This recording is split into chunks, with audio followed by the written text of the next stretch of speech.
Hola, amigas y amigos. Ahora vamos a revisar los acontecimientos políticos más importantes del país.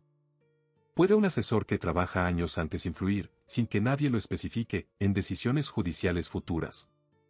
Los registros financieros de 2021 muestran que Gonzalo Migueles, pareja de la exministra de la Corte Suprema Ángela Vivanco, recibió un total de 7 millones de pesos por asesorías prestadas a Gonzalo Cisternas, abogado e hijo del exministro Lamberto Cisternas.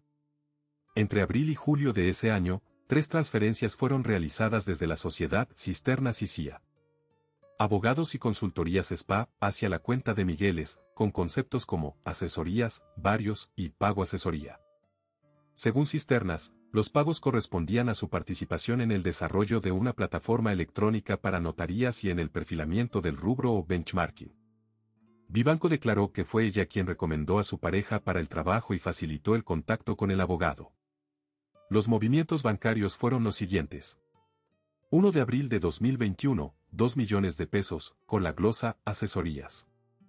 6 de abril de 2021, 2 millones de pesos, con la glosa varios.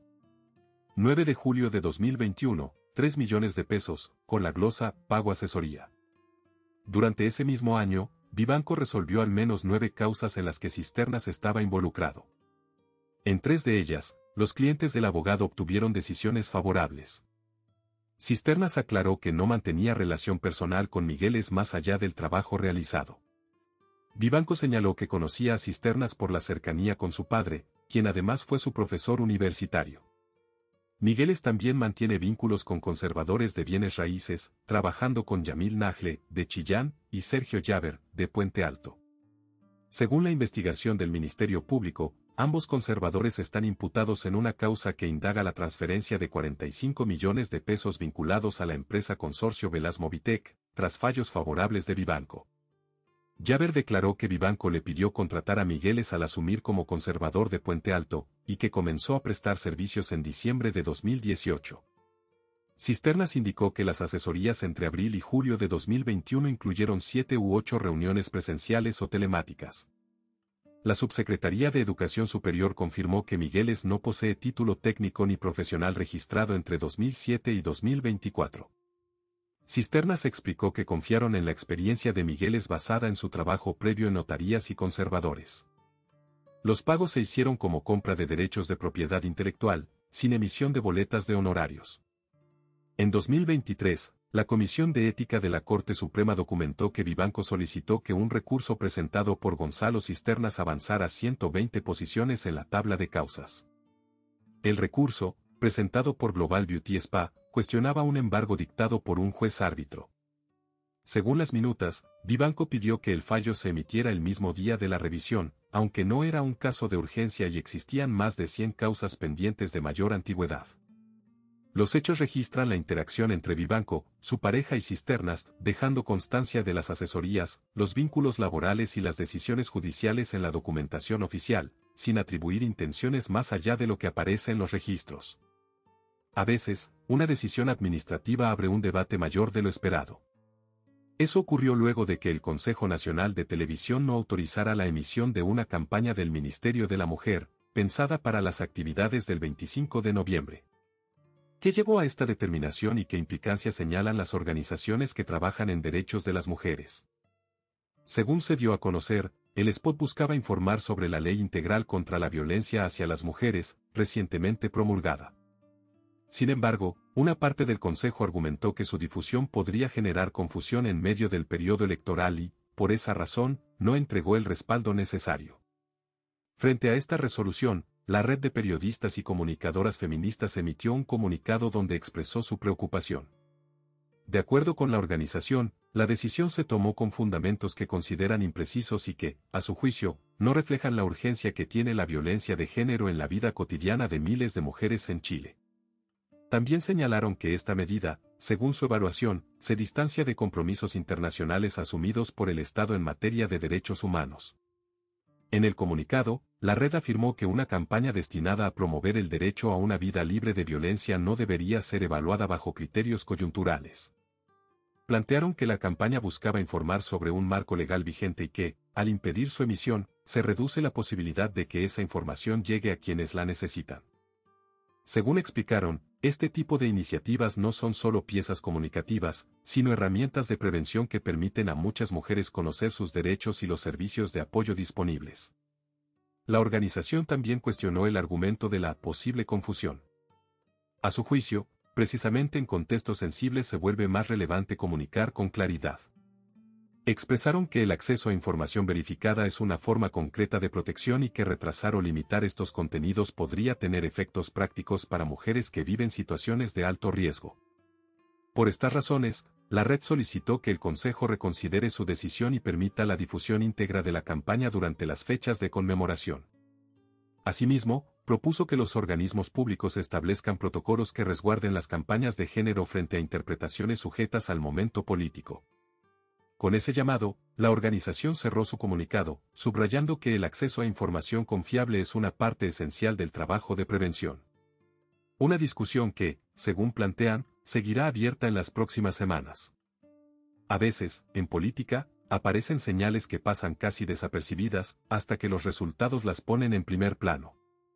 Eso ocurrió con la votación de Franco Parisi, que terminó en el tercer lugar de la elección presidencial, pese a que los sondeos previos anticipaban un desempeño mucho menor. ¿Quiénes componían ese electorado que por mucho tiempo fue prácticamente invisible? Según distintos análisis posteriores a la elección, ese grupo comenzó a delinearse con más claridad. Con casi un 20% de las preferencias, unos 2,5 millones de sufragios, sus votantes se concentran mayoritariamente en hombres jóvenes de sectores socioeconómicos bajos, con posiciones políticas poco definidas y un alto nivel de distancia frente a las instituciones públicas. Muchas de estas preferencias se registraron en comunas rurales o localidades apartadas, donde el acceso a servicios estatales suele ser más limitado. Varios especialistas coinciden en que la edad más frecuente en este segmento estaría entre los 25 y los 45 años. Se trataría, en gran medida, de personas con trabajos informales o independientes, activas digitalmente y con altos niveles de desconfianza hacia el sistema político.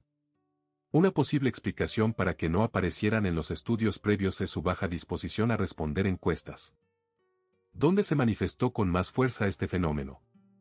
El sociólogo Juan Pardo observa que el apoyo fue especialmente alto en comunas pequeñas o medianas alejadas de grandes centros urbanos, particularmente en el norte grande, zonas mineras, áreas fronterizas y corredores cordilleranos. También se registraron porcentajes significativos en sectores del Biobío y de Coquimbo. Allí predominan condiciones como mayor informalidad laboral, movilidad juvenil y menor presencia estatal, elementos que, según Pardo, podrían vincularse a las preferencias observadas. Las cifras refuerzan esta distancia territorial, mientras en Santiago Parisi obtuvo un 14%, en regiones su promedio alcanzó el 27%.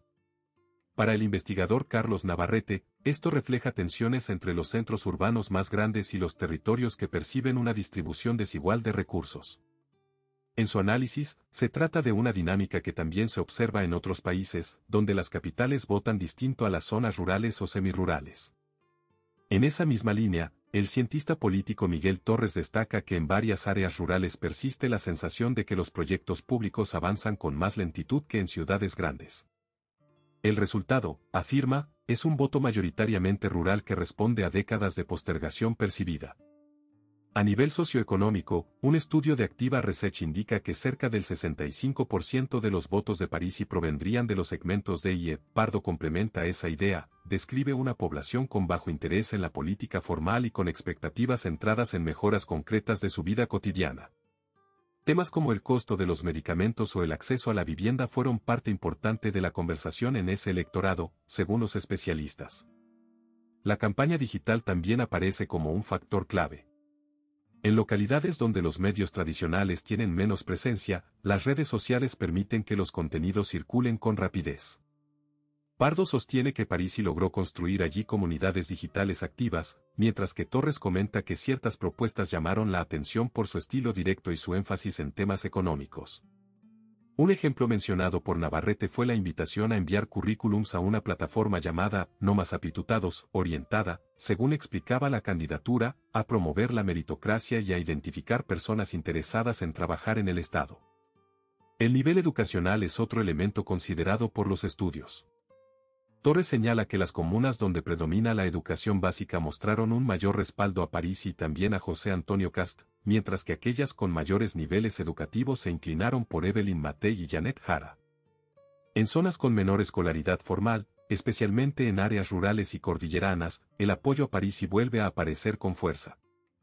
Allí también influye la dimensión religiosa. Varias de las comunas con alta presencia evangélica, como Los Álamos, Curanilahue o Lota, registraron votaciones relevantes tanto para Cast como para Parisi.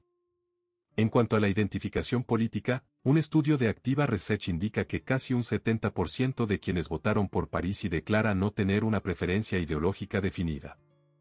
Pardo interpreta este dato como una señal de desconexión con los partidos y con los mecanismos tradicionales de participación.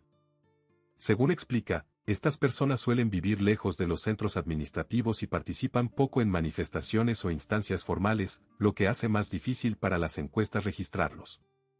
Finalmente, varios de los análisis mencionan que, dentro de este grupo, existe un alto nivel de desaprobación hacia el gobierno. Navarrete interpreta este punto como parte de un malestar más amplio con la situación económica y con la idea de que las decisiones públicas no llegan de manera equitativa a todos los territorios.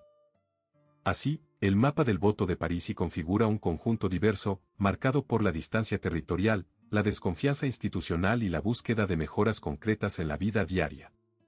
Un fenómeno que, según los especialistas, seguirá siendo objeto de estudio para entender mejor cómo se mueve el electorado en las distintas zonas del país. Amigas y amigos, antes de continuar, por favor apoyen el video con un me gusta. Y ahora, vamos con la siguiente noticia.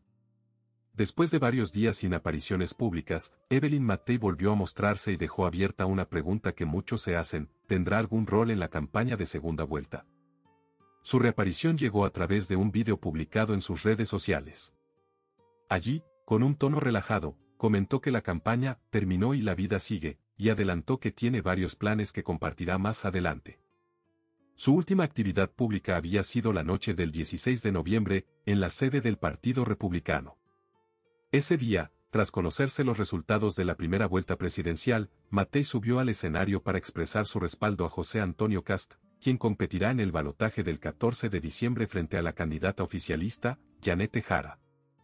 Al retirarse del lugar, tuvo un gesto que llamó la atención y que dio pie a distintas interpretaciones, mientras era consultada por su posición en los resultados. A 9 días de ese momento, Matei reapareció con un mensaje centrado en agradecer el apoyo que, según señaló, ha recibido durante estos días. Contó que le han llegado numerosos mensajes, flores y otros detalles, y que irá respondiendo con calma.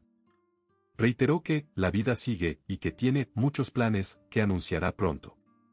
Lo que no aclaró fue si participará directamente en la campaña de Cast durante esta segunda vuelta o si mantendrá cierta distancia, dejando que sean sus equipos quienes colaboren, como ha ocurrido hasta ahora.